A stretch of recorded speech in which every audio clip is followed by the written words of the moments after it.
Очень много здесь трется подозрительных лиц, поэтому карманы нужно будет держать тут хорошо. Заказал себе ягненка с местным пивом.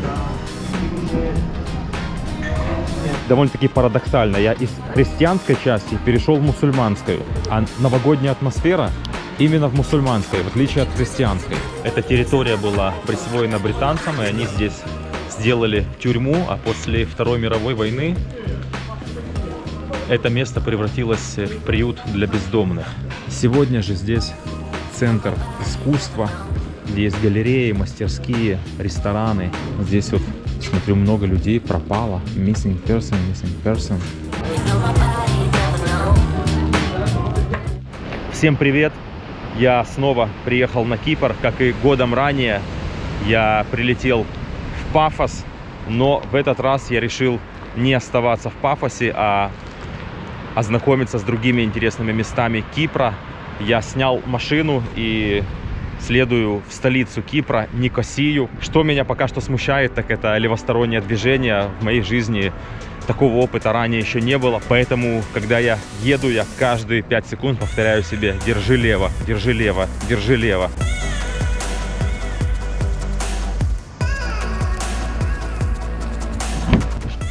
О, блин, не туда.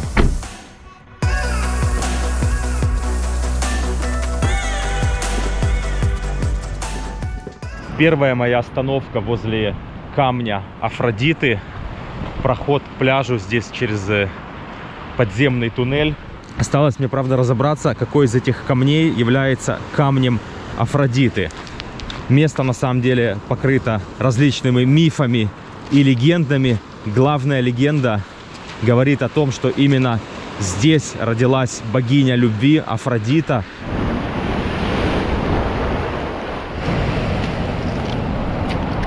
Так, что-то у меня появилась мысль, а не забраться ли мне на эту горку. Ну, вроде бы вот это передо мной есть камень Афродиты. Сейчас 9 часов утра, конец ноября, людей вообще нету, есть легкий ветерок, погода очень приятная.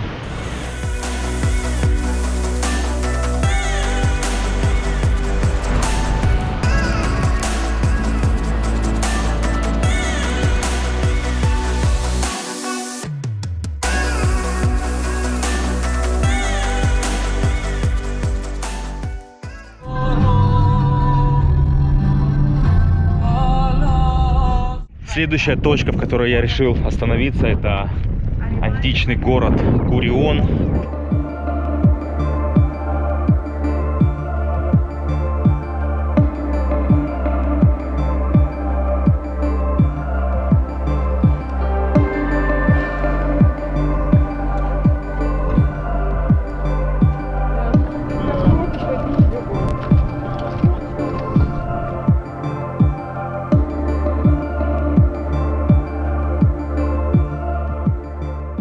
За 1000 лет до нашей эры Курион являлся крупным городом-государством. За время своего существования город переходил в владение византийцам, грекам, римлянам. Вследствие крупного землетрясения, которое здесь было в IV веке, город стал приходить в упадок, а в VII веке, после арабских нашествий, город был покинут окончательно. Здесь сохранились еще развалины многих жилищ. Вот здесь написано Roman Private House. И вот то, что от него осталось.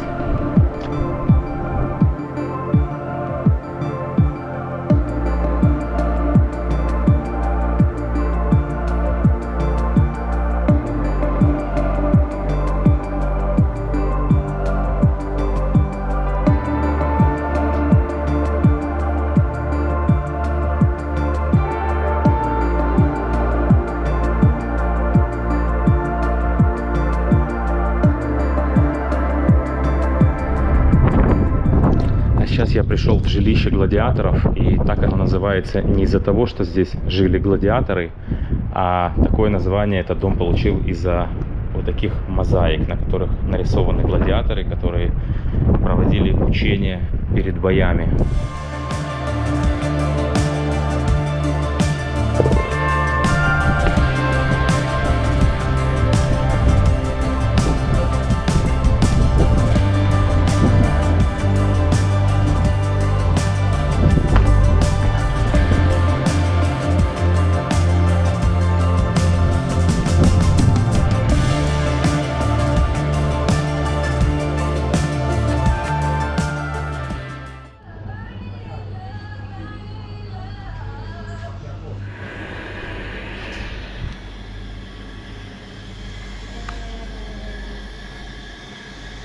Очень сильно проголодался, а все хорошие рестораны рядом с Курионом пока еще не работают, поэтому я заскочил в Акротири и взял такой простенький сэндвич. Dальше буду следовать в Никосию, и там, я надеюсь, уже nормально пообедаю. Αγία Νάπα. Για περισσότερες πληροφορίες επισκεφτείτε την ιστοσελίδα μας napasweets.com ή καλέστε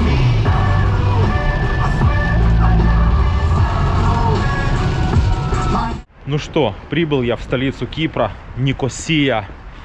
По дороге из Куриона меня сопровождал сильный ливень.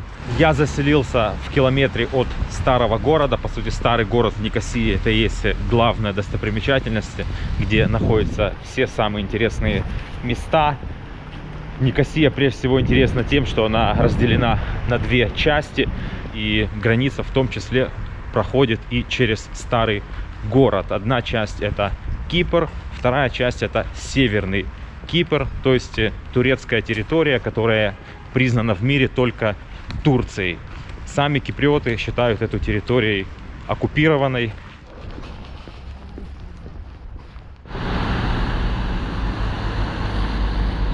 Я постараюсь как можно больше обойти мест и, скорее всего, не стану тратить время на музеи. И по возможности, может быть, даже и захвачу турецкую часть Никосии. Похоже на то, что это уже и есть старая часть города. Мне казалось, что здесь будет везде старая архитектура. Здесь, я смотрю, достаточно новостроя. Очень много здесь трется подозрительных лиц, поэтому карманы нужно будет держать тут хорошо.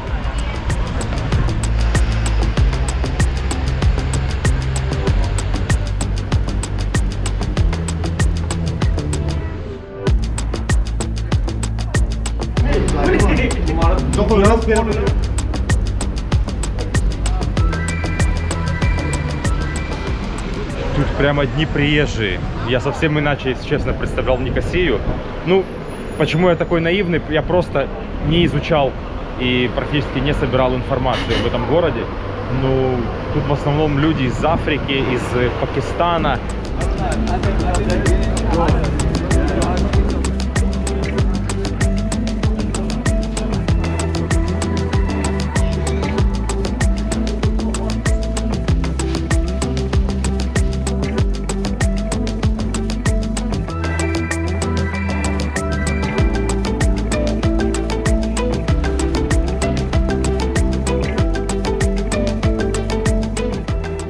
Мне просто было интересно зайти сюда в старый город и, не готовясь, просто пройтись по местным улочкам. И если честно, у меня изначально были ассоциации, что старый город Никосия это будет что-то похожее на Ако или на Будву. А здесь, в принципе, я вижу, что город в основном отреставрирован. И каких-то старых строений я практически не вижу. Либо они есть, но они достаточно обновленные.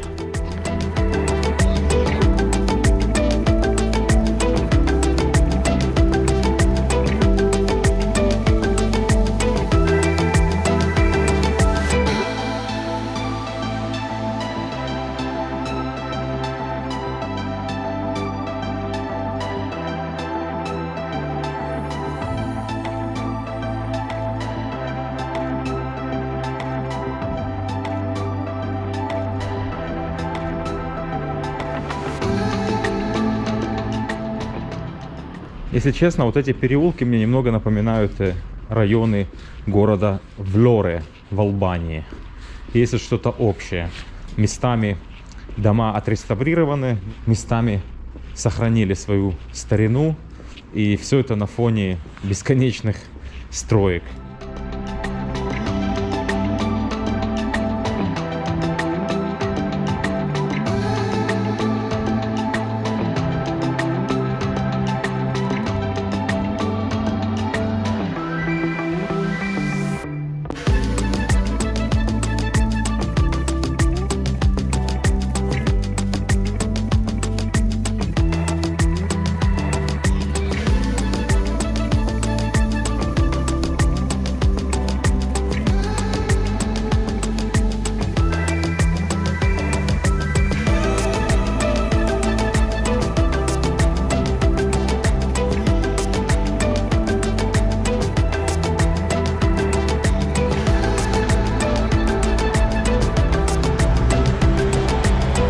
Куда все так смотрите?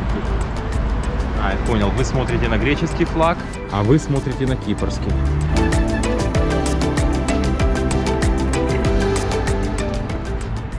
Погода такая мерзопакостная.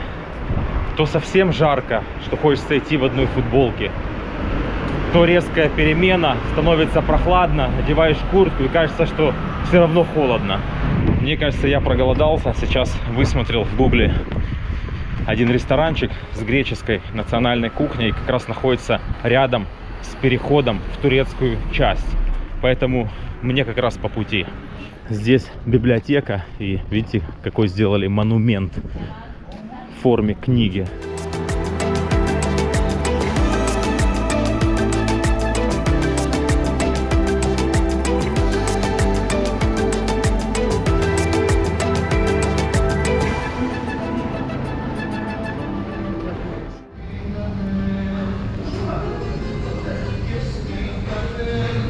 Так, сейчас посмотрим. Сенегал играет с Катаром. Второй тур чемпионата мира. И вот меню, кстати, передо мной поставили. Сейчас выберем что-нибудь.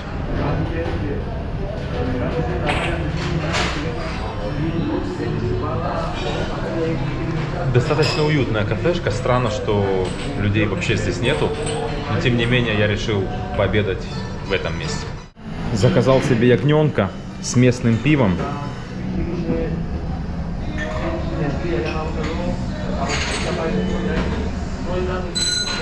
Ягненок мягкий-мягкий, прям во рту тает.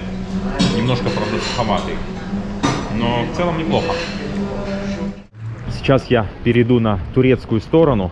Скоро уже будет темнеть. К сожалению, сейчас такой период, что темнота уже наступает в районе 4 часов.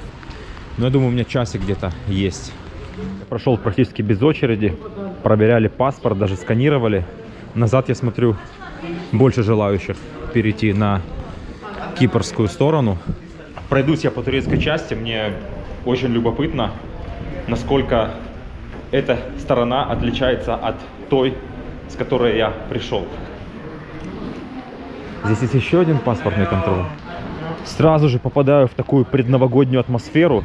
Довольно-таки парадоксально. Я из христианской части перешел в мусульманскую. А новогодняя атмосфера именно в мусульманской, в отличие от христианской. Как-то тут все более живее, мне кажется, на первый взгляд.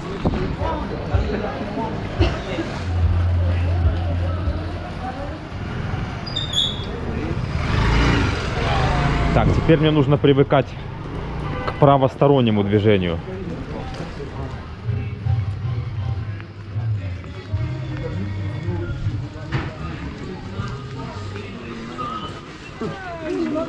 Ну что, зайдем в одну из самых примечательных достопримечательностей северной части Никосии. Это караван Büyük-Han, который в 16 веке построили турки после того, как завоевали это место у венецианцев.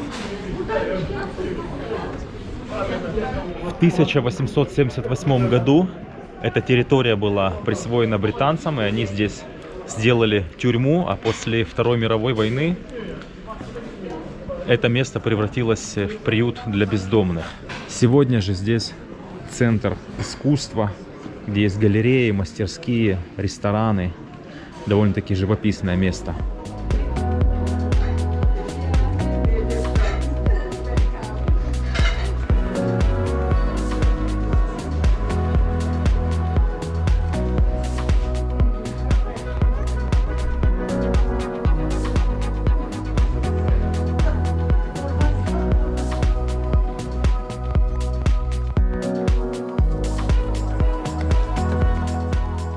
Можно сказать, что сегодня за короткий промежуток времени я побывал как бы на разных 3 территориях. Это государство Кипр, это заморская территория Британии Акротири и также самопровозглашенное государство Северный Кипр.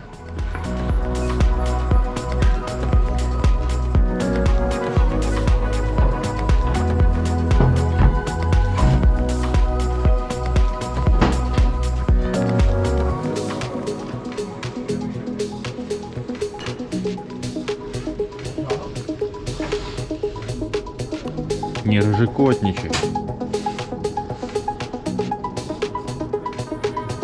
тоже котничают, а?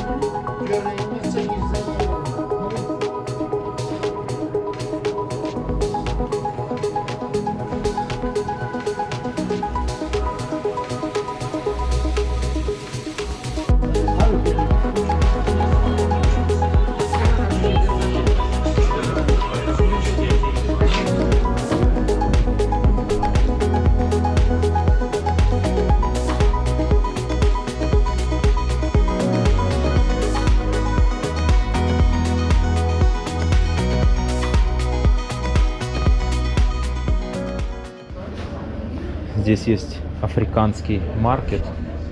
Ну, в принципе, продукты, как по мне, обычные продукты, как и в любой другой стране.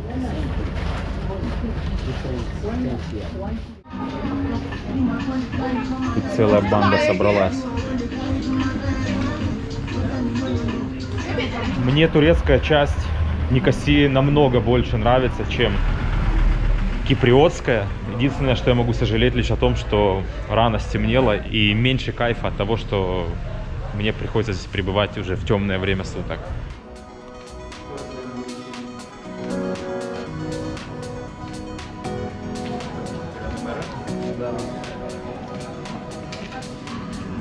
Вот так вот гуляю я по турецкой части Никосии, и что я замечаю? Очень много мастерских. Кто-то что-то шьет, кто-то что-то пилит. Также очень много всякого шматья, обуви. Ну, естественно, ресторанчики. Довольно-таки в интересной стиле. Вот здесь вообще такие бочки, сидушки. Интересно, да? Возвращаемся назад, проходим блокпост. Здесь вот, смотрю, много людей пропало. Missing person, missing person. Вот все эти люди, они в розыске.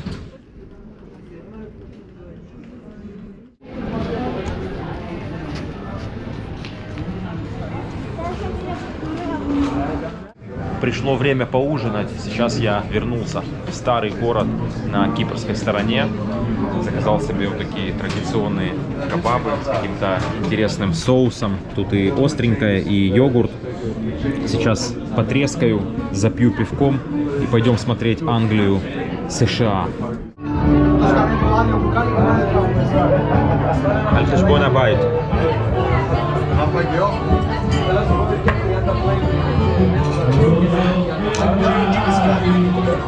Ya ni me pedí porque ganó.